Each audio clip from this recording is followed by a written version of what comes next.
Hello everyone. Welcome to lesson 2. Create a composition as we did during our previous lesson. Drag and drop our illustration into the composition. Create shapes from vector layer. Further, using motion tools, extract the layers as we did in the previous lesson. Merge objects using motion tools. Name them in the same way. Pyramid. It will be face and so on.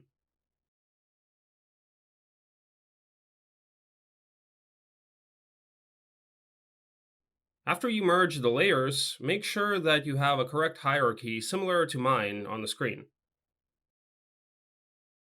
Ball 3. Stroke, reflection, and wheels.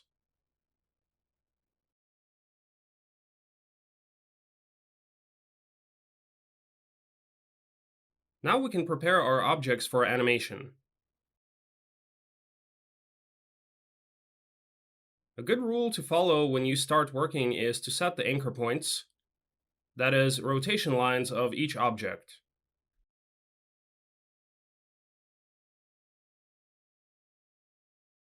Great. Now let's go into the very preparation, and let's start with the body. I have decided that it will be interesting to make the imitation of 3D rotation of the body. I'll use crazy shapes. In the Extra tab, click Path Keys. In this way, you will create the keys on shapes.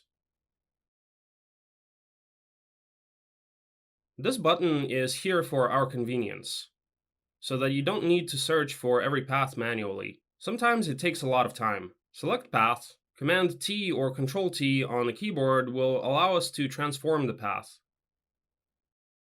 Using the arrows on the keyboard, you move it to the center and press Enter. Select the pen tool, click on one of the points and drag it to the necessary area.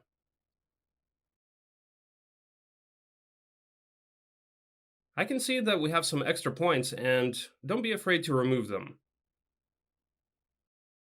You will see a dialog box. Don't mind it. Remove the points if they interfere with your work, such as this one. Delete it. Great. At this point, I will explain what we're going to do. We have created 2 frames. Firstly, I want to move the points in a way that they look like a 3D rotation. So in this situation, we won't waste much time on creating a complex rig. We won't convert the layers to 3D. Like real artists, we manually set the points so that it seems that our object is rotated by several degrees.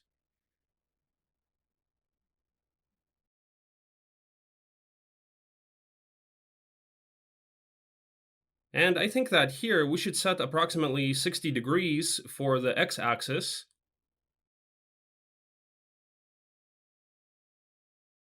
like this. Align points. If you have any issues with paths, use the Alt key.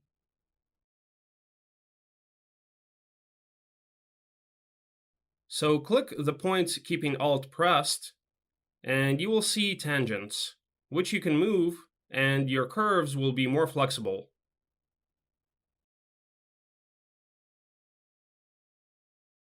So make sure that the first and last frames are fine. Always replay animation, because removing the points can sometimes result in problems. And I see that everything's fine. Now I can proceed with the back side. With the front side, everything's okay. Double-click on the point to select the whole path, so that you can move it in the way you need.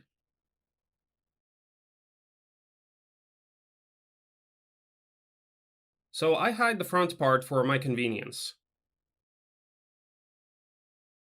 Click on the point and move it.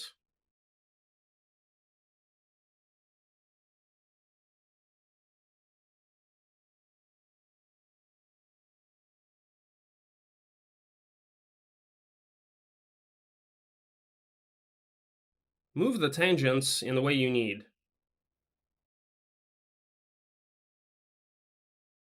Now straighten our back part.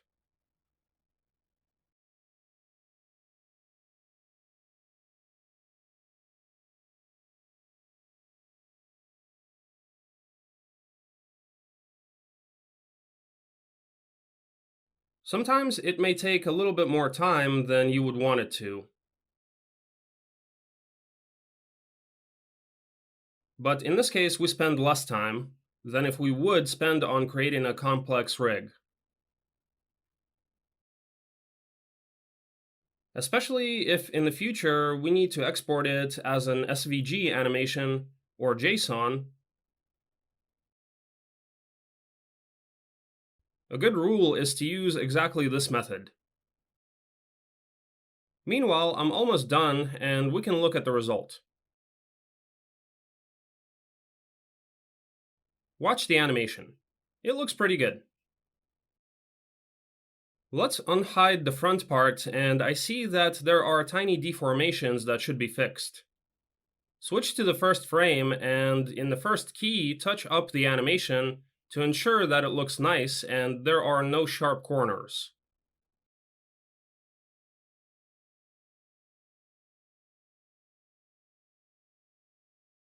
Great, we have corrected the top part. Now introduce some tiny improvements to the bottom part. Great. And I see that there's a tiny unevenness on the left.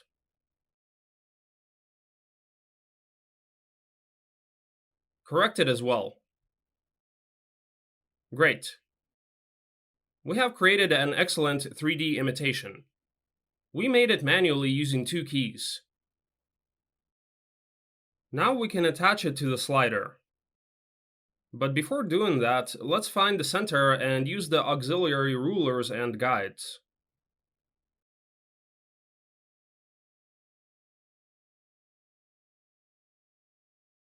Switch to the last frame and set the guide in the center to ensure that it is centered in the first frame. Because our object will rotate relative to the center, thus we don't want it to shift to the left or right. Our animation will stay centered all the time. Select the frames, go to the Rigs tab and click Slider Rig. In that case, we have created a separate layer, and as you can see, now there's a slider that plays the animation.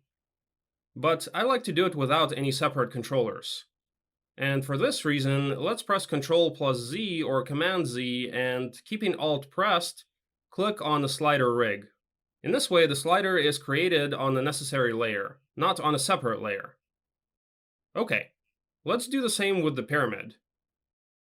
I see that in the mockup it's slightly inclined, so select the point.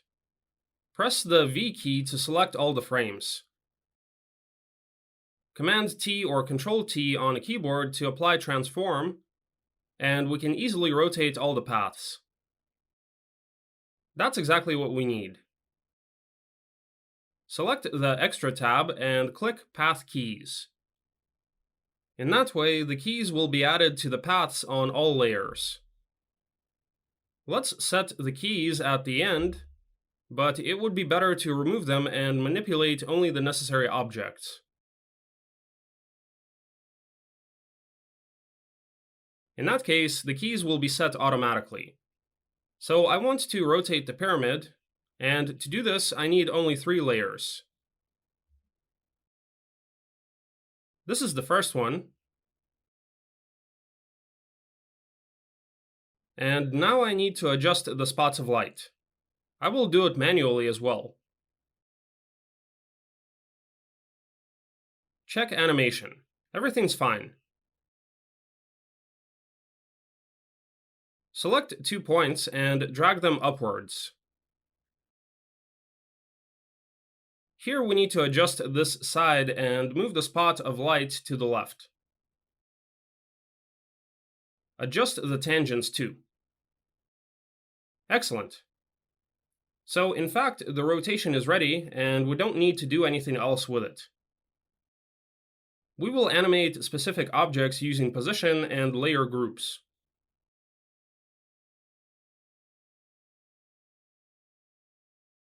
Now we can remove the unnecessary frames and attach it all to Slider Rig.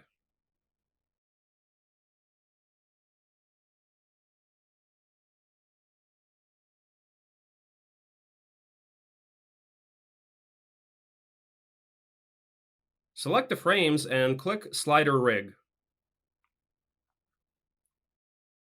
Be careful, and do it keeping Alt pressed to ensure that Slider Controller is created exactly on Pyramid and not on a separate layer, so that you don't create too many layer duplicates and to ensure that you can easily navigate in the project. Excellent, the pyramid is ready. Now we can proceed with the wheels. There are many ways to create the rotation of wheels. For example, back in 2015, I created an automatic rig for rotation.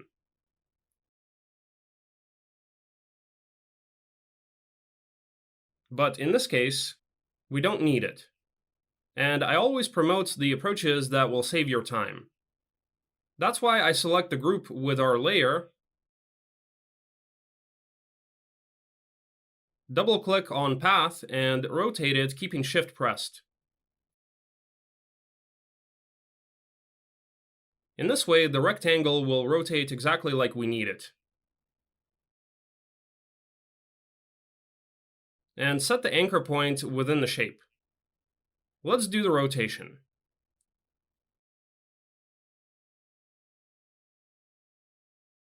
I see that I have set the anchor point on the wrong layer. Be attentive. Set it exactly on the corner and set it to 90. So we moved one edge, and now we need to adjust it back to match the position. I use guides to do that. Set them on the edge, select position, and in the last frame, adjust it to match the guides. Let's remove the thousandth values. We don't need them. So we have created the animation of the rectangle's rotation, and that's it.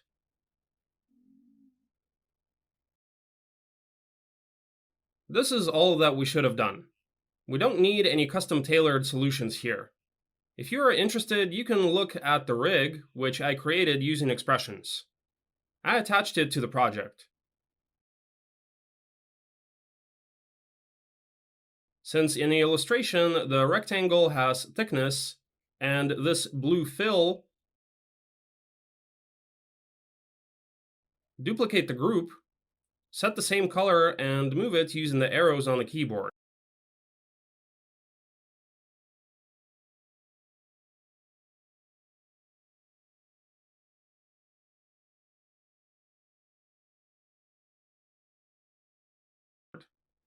Go to Transform Group. Pay attention to position. Now, with an average value, it seems that the thickness disappears and we don't need that. Let's prolong the frames to 1 second to find the exact center. Set it to 15 frames and adjust the position.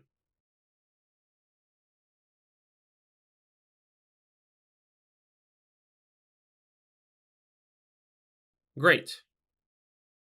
We need to do the same with the last frame. Let's find the right value.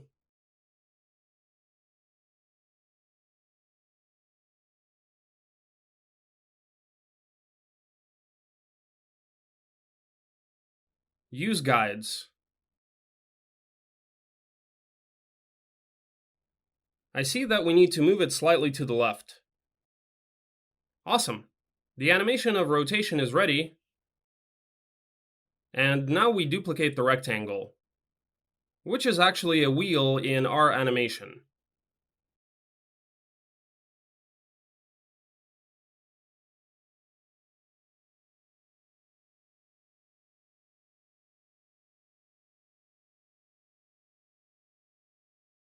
Duplicate the wheel 1, move it downwards and slightly to the right.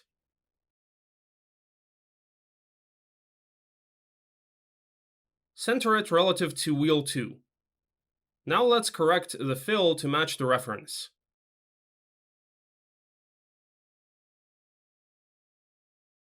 Great. Now we can delete the old layer and rename this one to wheel 2. We are done with the animation of wheel rotation. We don't need the reflection yet. Let's proceed with the stroke. To work with the stroke, we will use a rather fascinating method. Let's draw a path.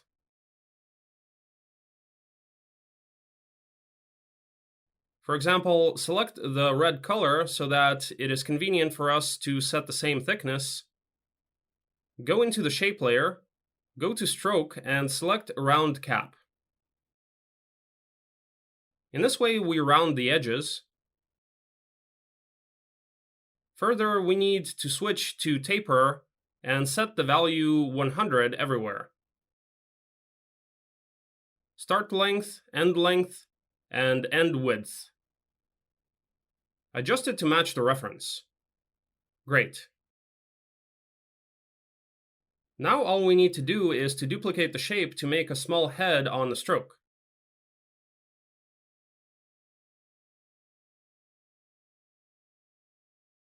Select shape 1,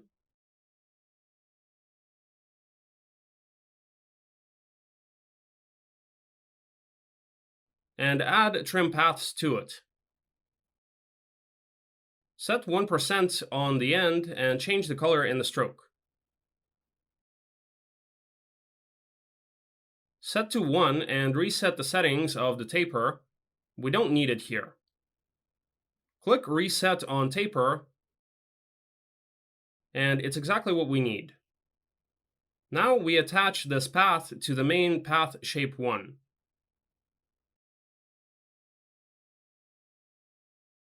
Keeping Alt pressed, click on Path, and now when you move shape 1, the head will move too.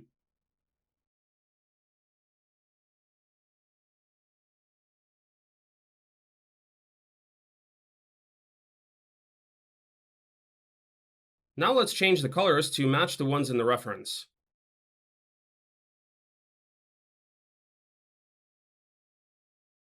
And done. Now let's watch our animation.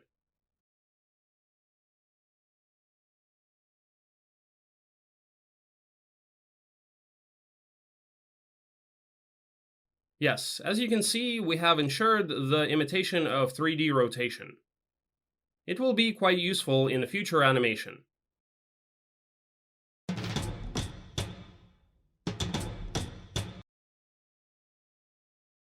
So let's proceed with the very animation.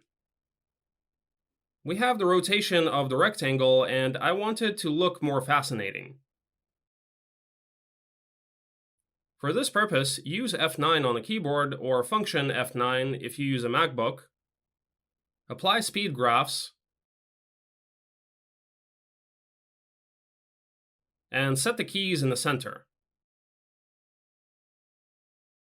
If you press F9 again, such parabolas will appear in the graph. If your graphics differ from mine, make sure that you really need a speed graph.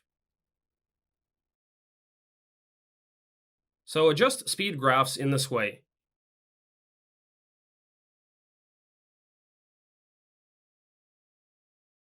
Pull it to the right.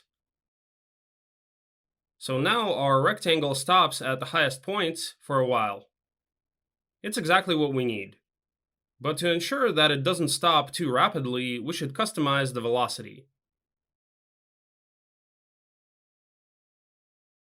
Go to Keyframe Velocity, click on Continuous Lock, and move it upwards. Make sure that Continuous Lock is switched on. Alternatively, you can do all of that separately, but it's inconvenient. So you can move the sides, firstly the left sides, then the right one. But the best option is to use Continuous Lock.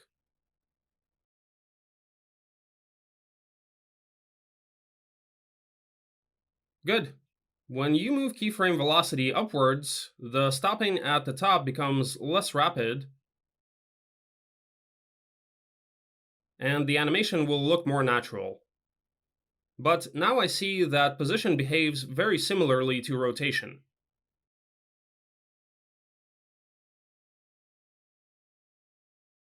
But there should be no speed graphs on position.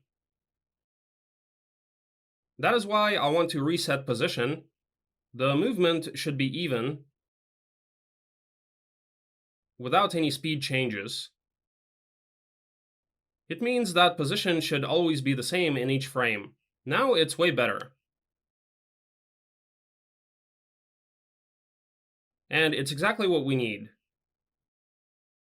If you click on position with Shift-Alt pressed, this settings will be removed. We do this in the sake of our convenience, to ensure that it's easier to work with speed graphs. So I think that we can move keyframe velocity down a bit and we adjust our animation, so that it looks like this. I like the result.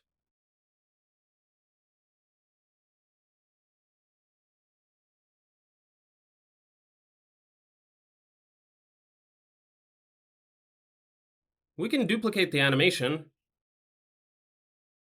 duplicate the wheel, and adjust the fill.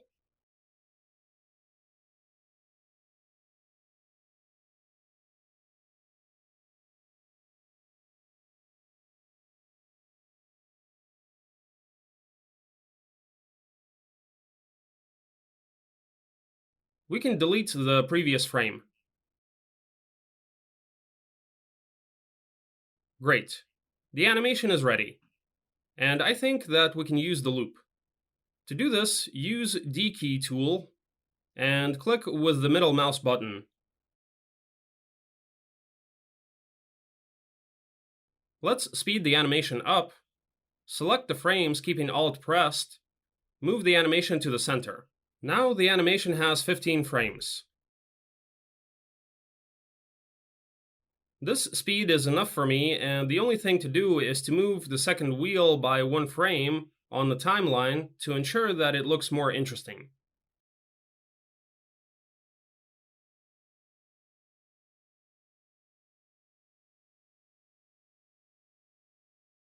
Great. Now let's proceed with the body to animate the slider. We already have a ready-to-use animation.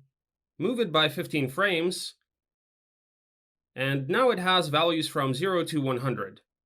Apply a loop with Alt pressed. In this way, it will be replayed back and forth thanks to the ping pong expression, and I think that now it's too intense. Let's set the values from 50 to 100. Now it's way better.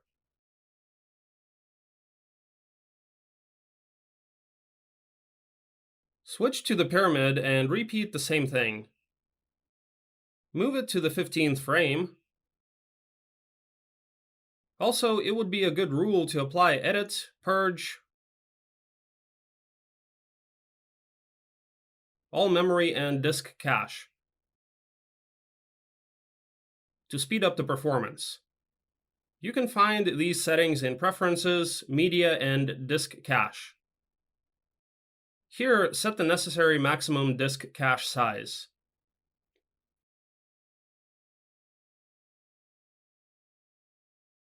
In this way, your animation will be cached, and this will speed up your work. Excellent. So we are done with the pyramid. Here we have animation from 0 to 100. Apply loop with Alt pressed.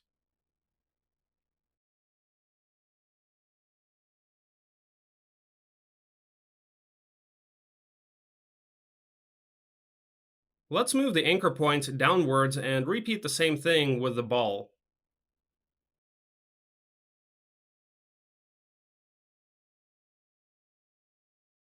Move it to the center. Make sure that the anchor points are in the right places.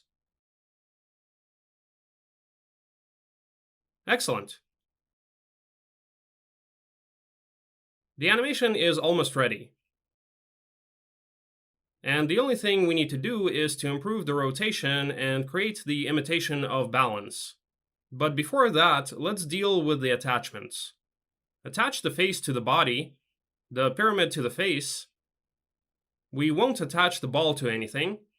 And now let's proceed with the animation of rotation. I think the range from -10 to 10 will be enough for us.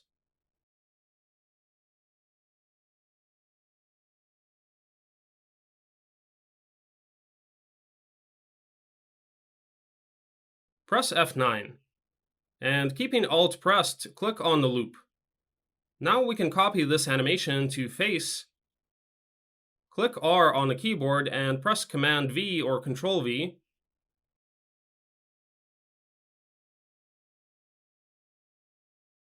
We already have a quite interesting animation. All we need to do is to move the animation on the timeline. Also, I see that I have created 13 frames, but it should be 15. So correct it. Be attentive. Click on the rotation and move it to the right. Let's move it to the left. Look at the result. I like this option better. We'll keep it. Now move the face approximately by 5 frames. Let's look at the result. It's pretty good. And also move the pyramid to the 5th frame and the face to the 10th.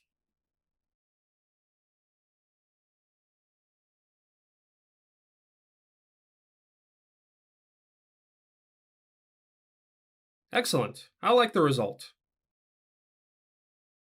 Now we can move on to the next animation.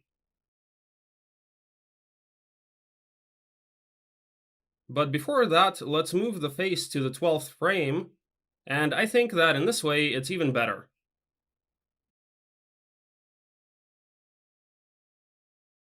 So you should spend some time to find the necessary balance that you would like. Further, we proceed with the animation of the body. Since the wheels are rotating, the body should move up and down simultaneously with them. Click Position. We will use animation of the wheel as a starting point. So let's open the keys on wheel 1.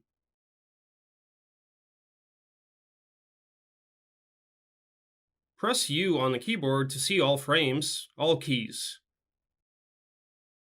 To ensure that we can easily navigate in the reference, let's elongate our keys.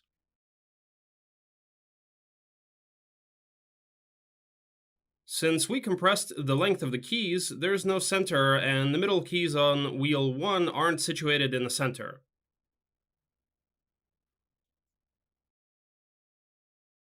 That's why I select all keys, move them with Alt pressed, and now we have ensured an accurate center for the keys.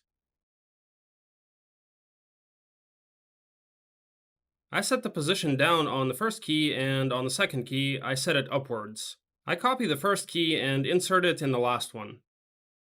Now we need to apply ease, and we repeat the same steps as for wheel 1.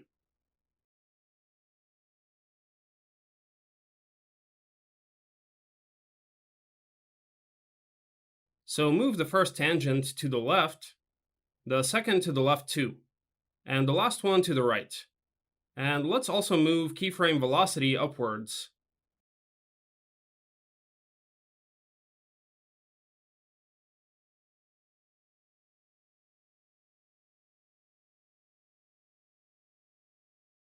So now we can shorten the animation as it was before. Keeping Alt pressed, set it to the 15th frame. Awesome. It is ready. Now I see that the animation is slightly jumpy. Thus, let's get back to the speed graph again, and I adjust the last tangents to ensure that they are slightly smoother.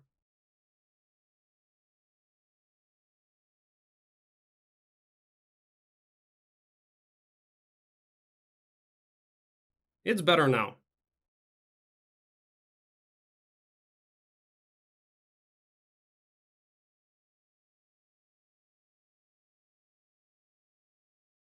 Let's move on.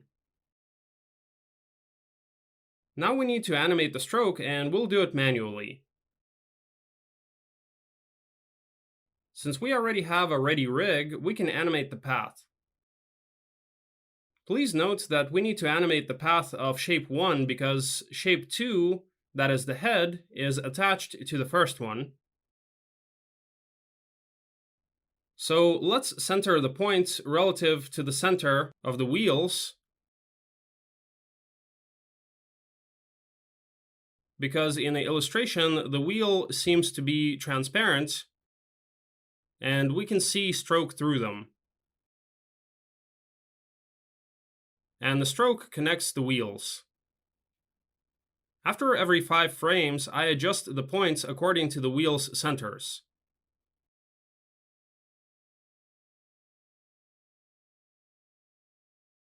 So 15 frames. I copy the first frame and insert it in the last one. It will be the loop.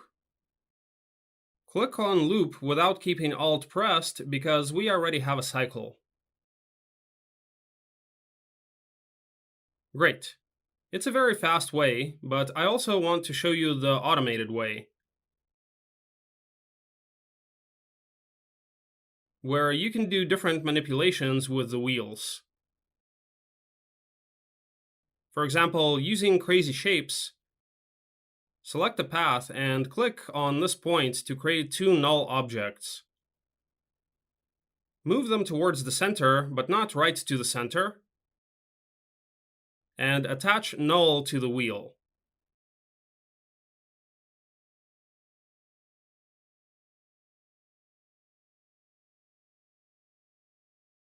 Attach, and now you can see that the path behaves similarly to the wheels.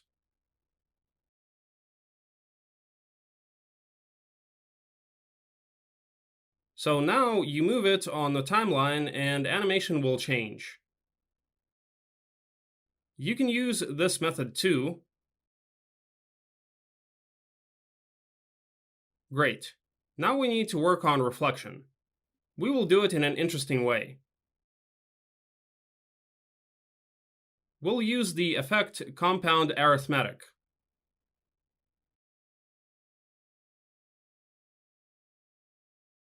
Apply it to the layer wheel 1 and select wheel 2 in source.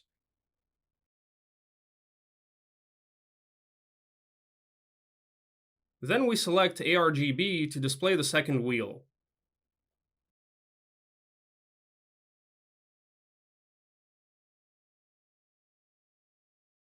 Now in Effects, select Fill and color it in the same color as it is in the reference.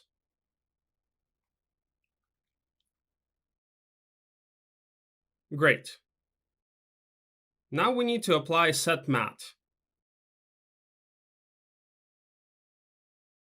Let's do this.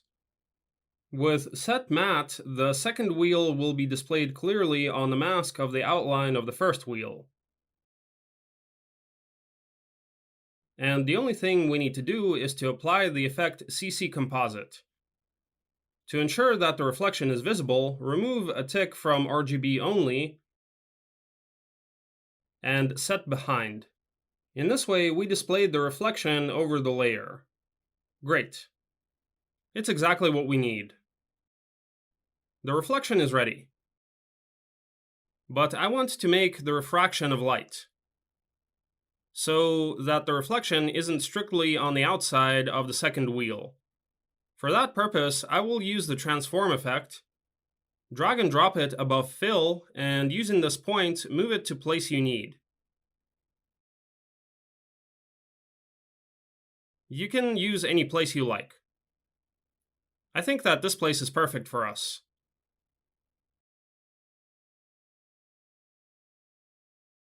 So in that way, without a huge amount of separate layers, we have made this animation using only the effects. And this is a really good rule.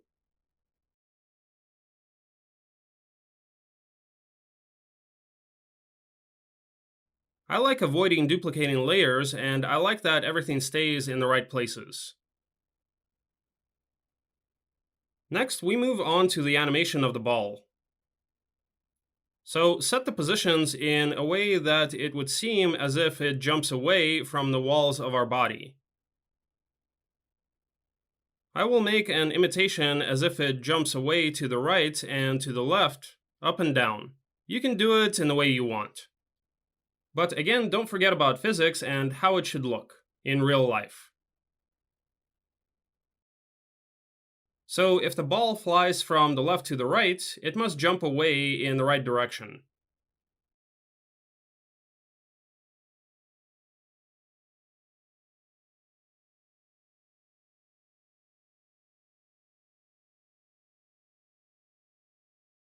From the top to the bottom, now it jumps away here and to the right again.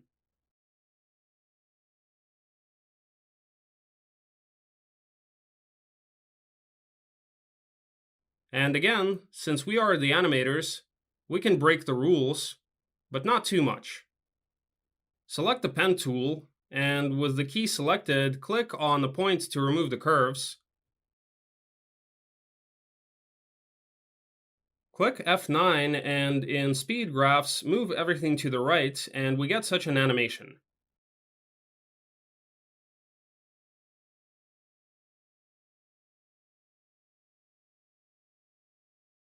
Great.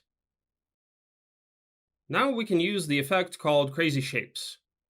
Let's click on Ball 3, and apply Reset Shape to ensure that Path Stretch is applied.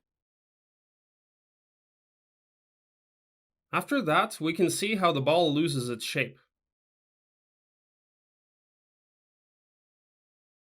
Now it's too deformed. That's why I will change Stretch Cut to 50. Let's increase it even more to 61. Great, we have created a really good animation.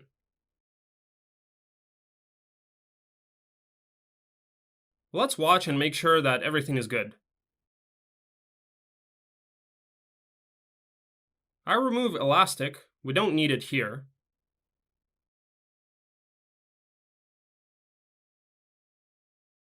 Let's increase it even to 65.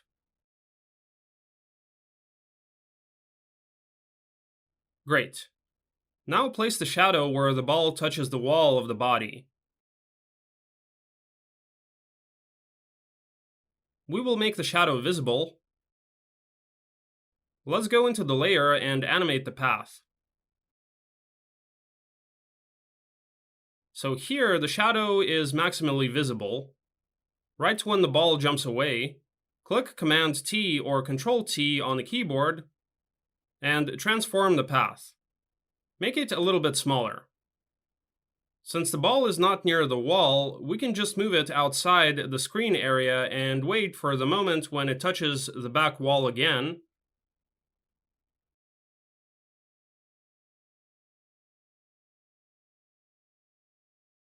Set the key somewhere here, and at this moment our shadow will become visible. Let's click Command T or Control T again and drag the shadow to the correct place.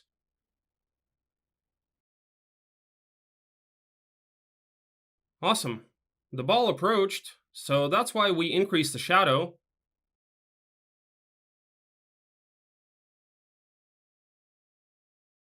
Now I see that the stretch on the ball is too intense and I want to remove it.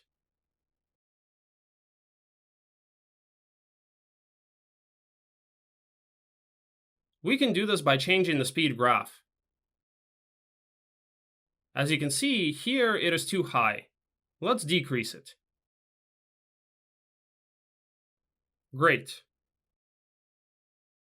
Further, I speed up the video of this process. You should manually add the shadow where the ball falls down.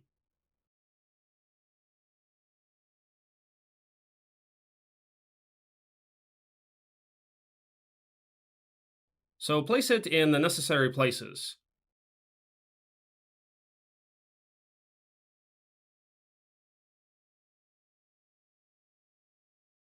Great.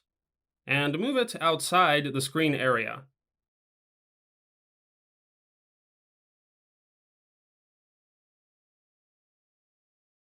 Make sure that the last frame is similar to the first one. So copy the first frame and insert it in the last one. Because in the future, we will do the same movement on the timeline so that our balls don't move synchronously. So the animation is ready. Repeat the same procedure with the rest of the balls. I sped up this process in the video too. Place the shadows and use Crazy Shapes path stretch as well.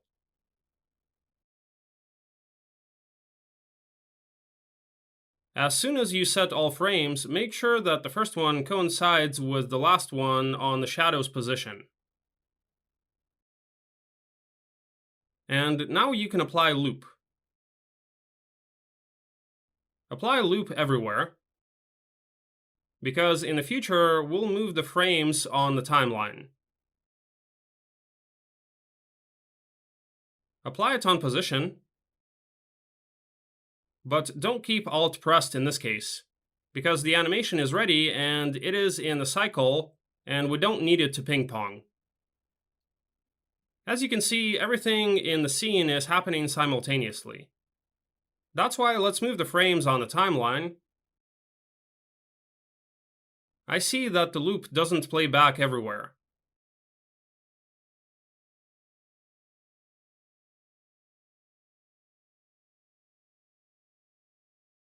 We forgot to add it on this position and on ball 1.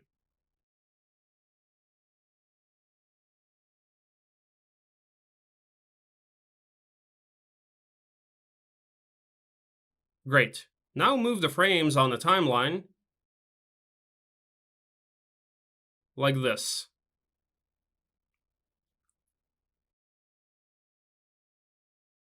Great. Also, you may face some problems where the balls can displace and you may need to correct it manually. So look at it attentively and correct it. Now we need to hide the balls behind the front wall. For this purpose, duplicate the body, go to Content and remove the back wall.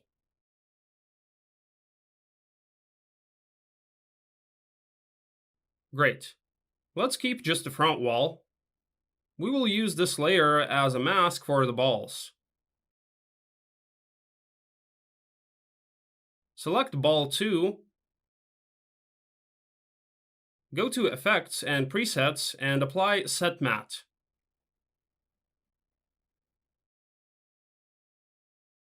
Now select body 2 and click Invert Matte. In this way, the ball is hidden behind the front wall. Great. Now we can copy Set Matte to other balls. The animation is almost ready.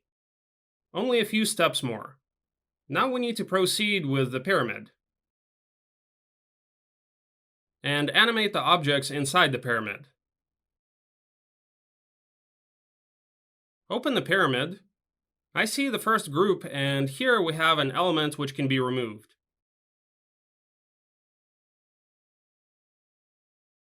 So the wall is reflected, but in this case is enough to use application method inside shape layer.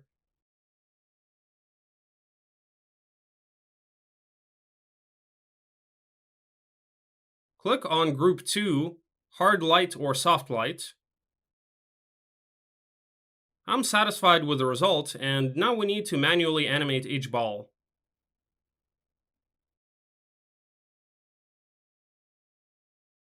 We can do this using position. Set 2 keys, to the left, to the right. Now select all keys, F9, and click Loop with Alt pressed to apply ping pong loop. Repeat the same with other balls.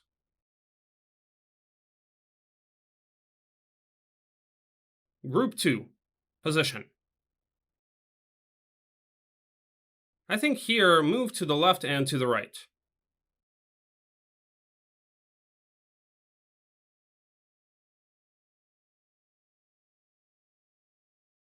Apply with Alt pressed. Repeat the same with the black ball. Set the keys. Here I animated the path. You can do it the way you like. Use path or position, rotation, scale, and so on. I even made a loop for asynchronous movement of the balls. Great. It looks great, and all we have to do is to make the jumping ball at the top. As you remember, in each animation, I always strive to add something interesting. I mean that if I made just a balancing ball, it wouldn't look that good. For this reason, I decided that it will be funnier if that ball will jump away from the pyramid. In this case, it seems that our character is heading the ball using its head like a football player would do.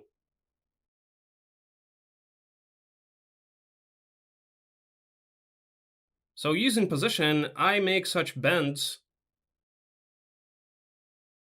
Make sure that the upper points are centered. So find the accurate center between the first and last point. Set the keys.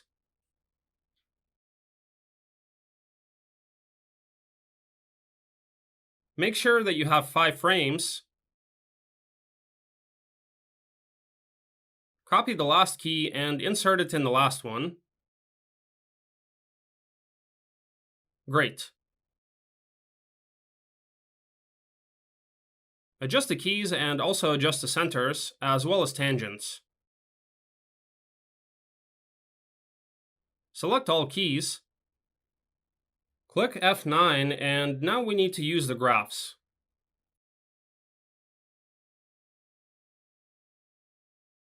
Now I want to adjust the bends.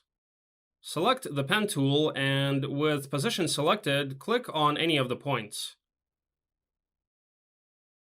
Now, keeping Alt pressed, I click on the upper points and make the curve I need.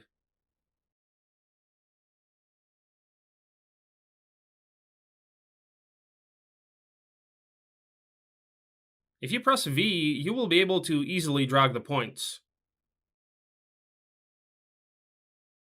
If you do it with Alt pressed, you will drag the tangents.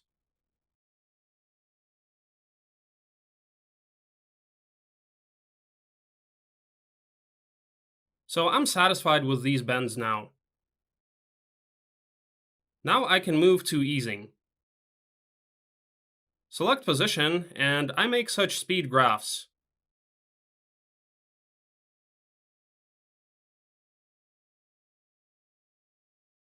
So in the topmost point, the ball will stop. Let's watch it. Yes, now it looks pretty good. Now select an interesting effect in crazy shapes like path delay, but don't forget to apply reset shape to ensure that it works correctly. With ball selected, click path delay to create an interesting effect as if the ball is elastic and it will jump away interestingly.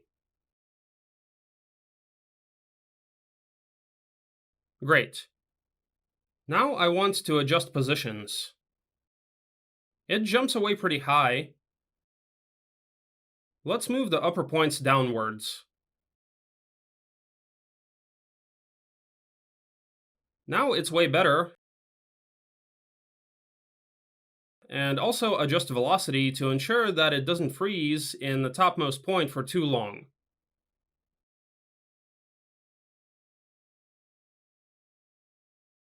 Let's move them higher. Keyframe velocity, continuous lock, and move upwards.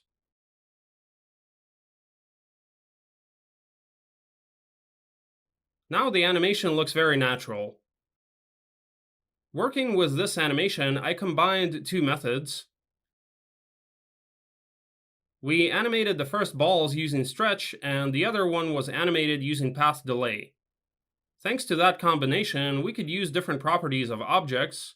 The first one's elongated, while the other one seemed to be made of rubber. That's how we can combine different physical properties of objects. And all we need to do is to animate the face.